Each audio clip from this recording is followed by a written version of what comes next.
He's almost 60 years old. He's Mike Tyson, but he's 60 years old. And he knew that Jake Paul couldn't do anything to him.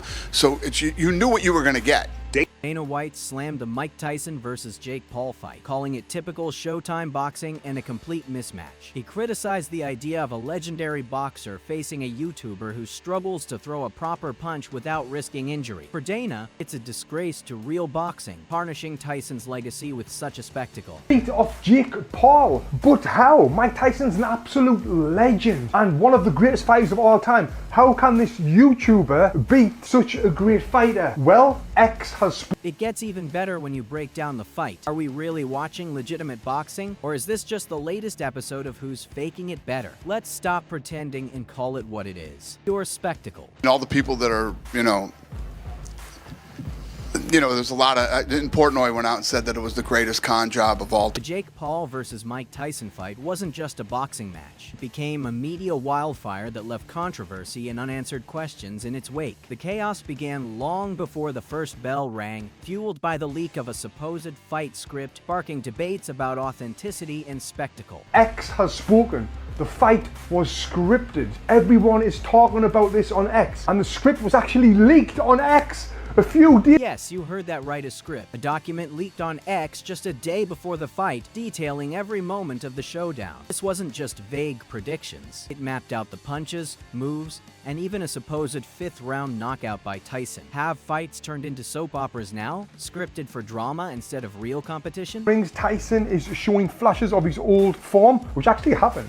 As soon as the bell went, Mike Tyson came out with that head movement, pushing forward. Immediately, he stalks forward with his signature bob and weave style. Tyson's opening bob and weave matched the script perfectly. Jake Paul's footwork mirrored its predictions. Initially dismissed as coincidence, skepticism grew as the fight unfolded. With each round aligning more with the leaked document, what seemed absurd at first started feeling eerily plausible. Could this fight have been more scripted drama than genuine boxing?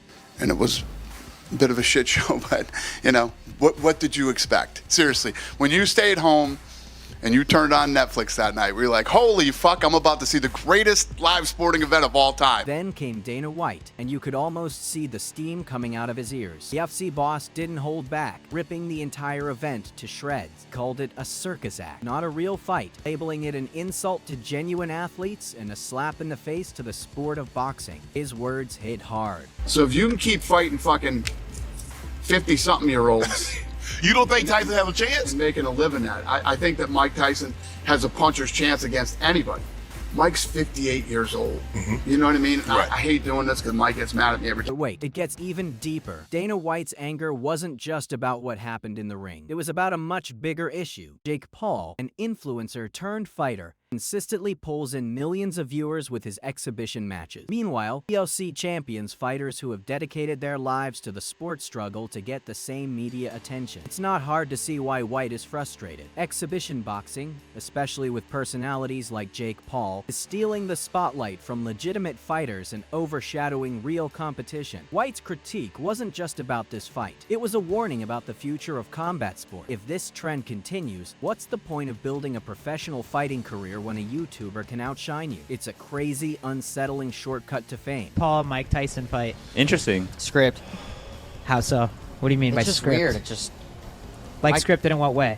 no, I don't know. I And actually if the spectacle wasn't chaotic enough, the fight itself raises questions. Was it staged? Was Tyson in on it? Oh, you're right, Roy.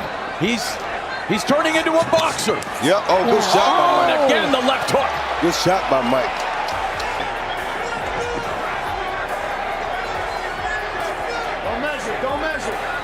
Referee Mark Calloy warning. Add in the odd behavior of the referees, who seemed overly involved in every exchange, and the lack of urgency from both fighters to finish the bout decisively, and you've got a recipe for controversy. For some, these were clear red flags that something was off. For others, just awkward moments in an already bizarre matchup. But the real question lingered, was this all part of the performance, or something more? I mean, all the people that are, there's a lot of... in Portnoy went out and said that it was the greatest con job of all time,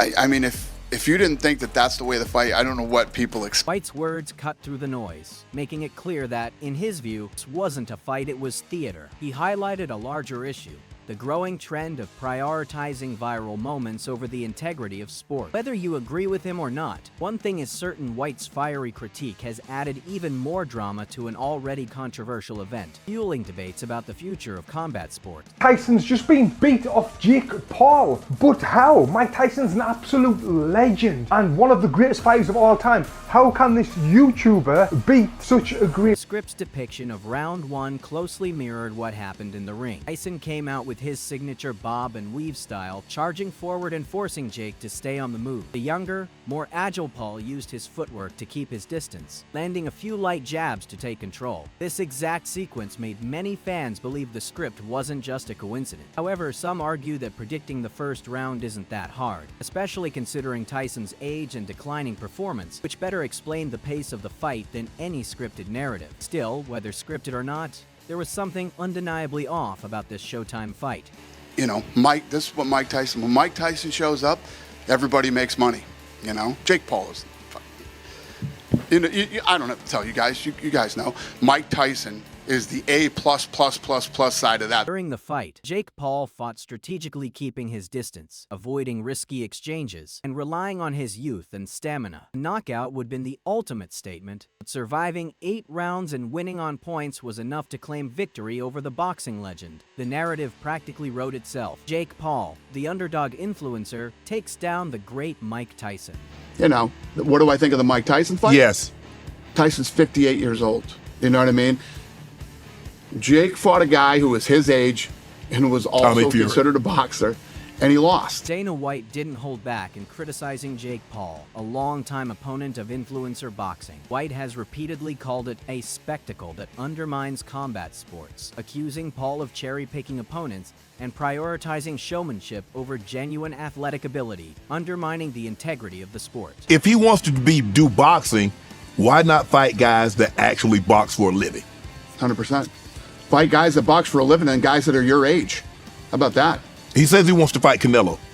The Dana White fight was just another example of how boxing has strayed from its roots. Jake Paul's rise in the sport, driven by social media clout and controversy, has been a thorn in White's side for years. The Tyson fight only fueled White's dismissal of Paul as a fraudulent fighter. The real elephant in the ring, though, was money. Mike Tyson reportedly walked away with a cool $20 million for this fight, $20 million for a single night of work, raising further questions about the legitimacy of the event. Do you think Mike Tyson would lose a fight to earn some more money? He's already getting $20 million for the fight. Does he want to do this for another $5 million or 20 million? Or how much more money would he need to get paid to actually lose the... Here's where things get tricky. Olympic medalist Tony Jeffries pointed out that Tyson doesn't need the cash. With a lucrative cannabis business, endorsements, and royalties coming in, he's far from struggling financially. This raises questions about the idea that Tyson intentionally threw the fight. Many analysts argue, why risk tarnishing your legacy for money you don't need? Jake needs these guys. Jake needs Tyson and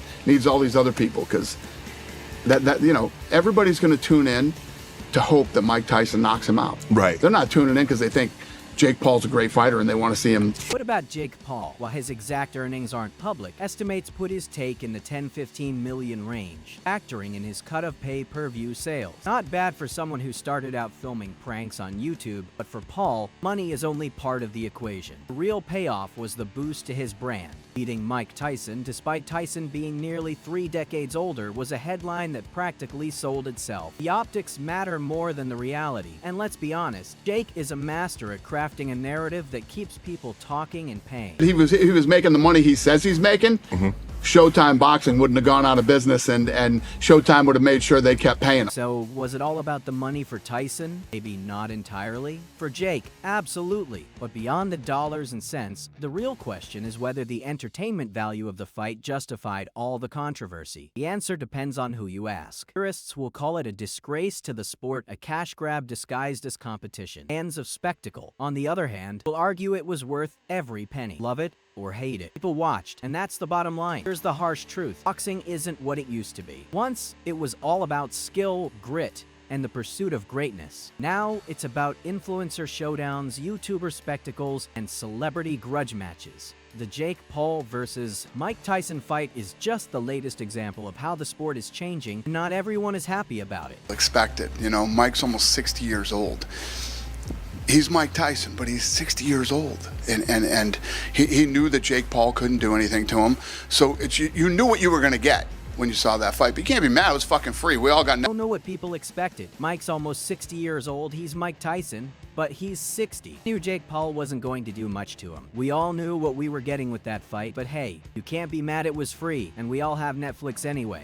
For Netflix, this thing was brilliant because you knew it was going to pull a massive number because of Mike Tyson, right? And to be fair to Jake, you're going to tune in to watch him get knocked out, hopefully, right? That's what everybody wants to see. Dana White has been one of the loudest critics of this new era in boxing, calling these fights little more than carnival attraction. He's not alone. Hardcore boxing fans and traditionalists view these events as a slap in the face to the sport's rich history and integrity. These fights may be controversial, but they're wildly popular. People tune in, tickets sell out, and pay-per-view numbers soar. For a younger audience that values entertainment over authenticity, matches like these are pure gold. I sit through 12 rounds of technical boxing when you can watch Jake Paul trash talk his way to a win over a legend. It's no longer about who's the best, but who can put on the best show. If the success of fights like Jake versus Tyson is any indication, boxing is heading into a new era where the line between sport and spectacle is almost non-existent. Whether that's a good or bad thing is up for debate. The Jake Paul versus Mike Tyson fight wasn't just a clash in the ring, it sparked a controversy that has divided fans, critics, and the sport itself. Dana White's scathing comments were less about the fighters and more about what this fight represents. He criticized the trend of prioritizing entertainment over skill and tradition, warning that boxing could lose its soul. But let's not ignore the other side. The entertainment value was undeniable. Fans got the drama, the storylines, and the viral moments they crave. Question remains: can boxing balance mass appeal while honoring its legacy of skill and competition?